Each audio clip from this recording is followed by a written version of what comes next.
In Part 1, Chapter 8 of Chinua Achebe's Things Fall Apart, Okonkwo does nothing but drink wine for 2 days. He calls for Nwoye to sit with him, but his boy is afraid, and he slips away from his father when Okonkwo dozes off.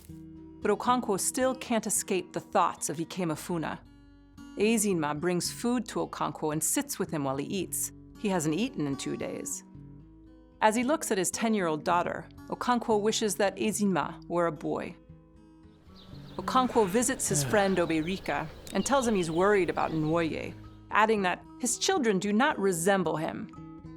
Oberika reasons that the children are still young. The two men discuss Ikemefuna's murder. Oberika declined to participate, and he asks why Okonkwo took part in the killing of his own son.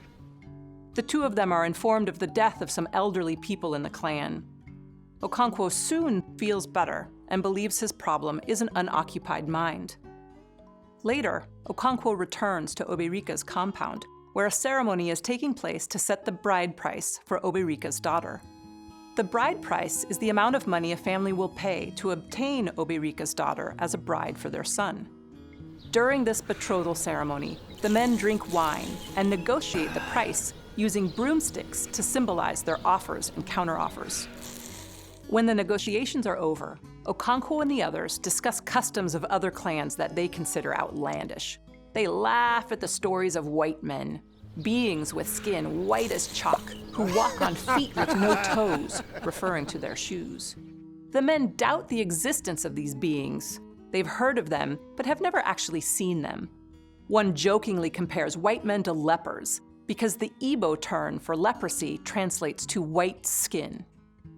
This chapter deals with the emotional aftermath of Ikemefuna's murder. Okonkwo drinks to escape, but cannot shake his guilt. Ezinma's presence comforts him. He sees in his daughter a strength that is missing in his other children, except Ikemefuna.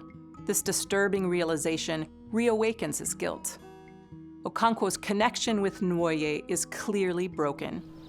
While Nwoye comes to Okonkwo when he's called for, he leaves as soon as possible, showing fear and growing resentment toward his father.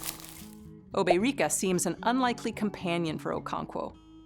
Although they're the same social and economic level, Oberika doesn't feel the same compulsion toward aggressive masculinity. He openly disagrees with Okonkwo's killing of Ikemefuna. The first time the novel introduces white men, it's in the context of disbelief and outlandish stories. But the comparison to lepers, people with a disease that causes skin sores and nerve damage, is apt. White men will soon prove real and will destroy the villagers' culture just as leprosy destroys its victims.